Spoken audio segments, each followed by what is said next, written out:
LAM 116, it talks about known errors versus unknown errors. And so first, let me talk about known errors and like how you can measure how much your known error is on a product. So there's two ways you can do it. And so there's like a static test that you could do, and there's a dynamic.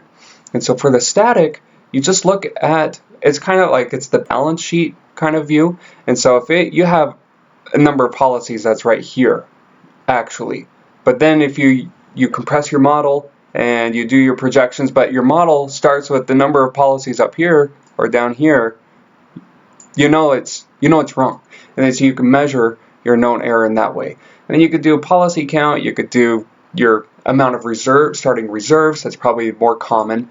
But that's how you measure your known error, like that. I don't think they go into that much detail on how like you measure it. Maybe it'll just give you during the exam, like base your known error off of reserves, and then so that's what you would do.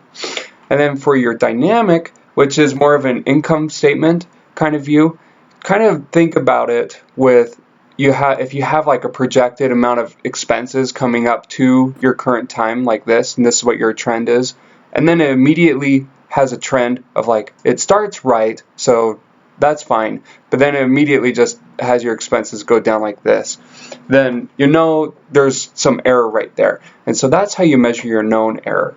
But then how do you do your unknown error? Because you don't even know what's going to happen in the future. Your unknown error is what you don't know yet. And so the author, he gives 3 suggestions on what to do. And so the first one is using the present value of future profits at a hurdle rate, or you can use your gross premium reserve, or you can use your value-based reserve. So that's like your stat reserve minus your present value of profit. So we're going to look at this example here soon. But just going back to our graph, if I were to just have like a projection, and then for my mortality rates, for instance, so if I were to just trend up like this, but we don't really know what our future mortality is going to be. The idea is if you have your compressed model and then it just changes it to be like this, then you know your best estimate of what's going to happen in the future is what your best estimate is. So the difference between the two, present valued, so that's, I guess that's the key. It's the present value of something, present value of your hurdle rate, of your profits, present value of reserves, etc. So the present value, that's how you calculate your unknown reserve. So let's go back to this example right here. And, you know, I'm just going a little bit different, adding some more points right here. So you have your average known error right here. So there's higher or lower amounts. So again, remember that static or dynamic measurement. And then here's your unknown error. So that's something's projected into the future, but we don't know what's going to happen, and then that's present valued back. And then this question is asking with the number of issue age bands, so it's compressing more and more our model, so it's speeding up the run time right here. And then here's our age error, so we're guessing, oh, like we're 1 year off, or 0.7 years off on average. So that's what this one's saying.